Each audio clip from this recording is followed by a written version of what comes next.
Santapan Harian Selasa, 26 Mei 2020.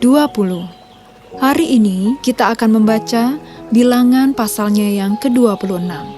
Namun kita akan membaca pada ayat pertama hingga ayatnya yang keempat.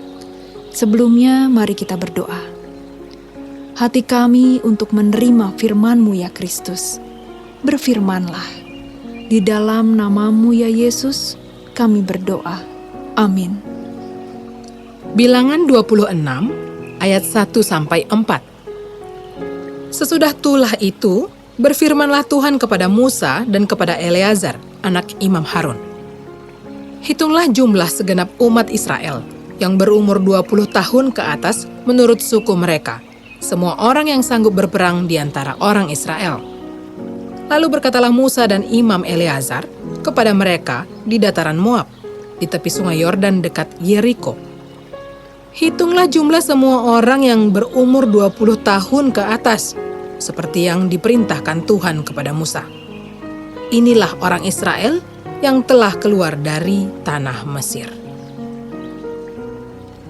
Sahabat Santapan Harian, untuk mewarisi sesuatu yang berharga dibutuhkan syarat dan kondisi. Hal inilah yang terjadi di dalam kehidupan umat Israel. Dalam Bilangan pasal 26, Allah memberi perintah kepada Musa dan Eleazar untuk menghitung jumlah orang Israel yang tersisa. Penghitungan ini merupakan persiapan pembagian tanah sebagai milik pusaka. Penghitungan ini menggantikan penghitungan pertama di Sinai.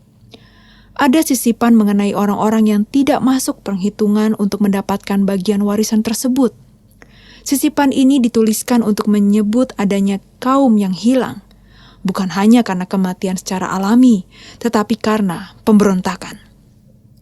Datan dan Abiram binasa karena melawan Musa dan Allah.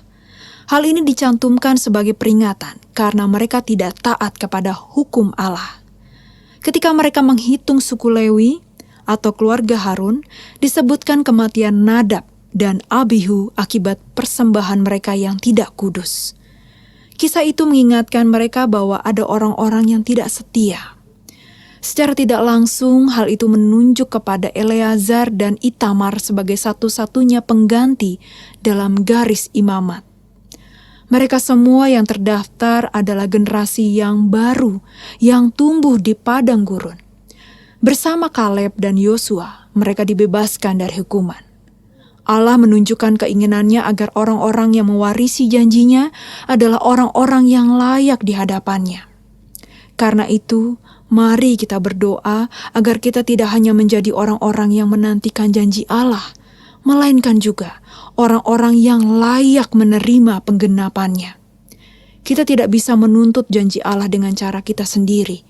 Sebab segala sesuatu yang kita dapatkan dari Allah adalah hal baik yang harus dipertanggungjawabkan seturut kehendaknya di dalam hidup kita.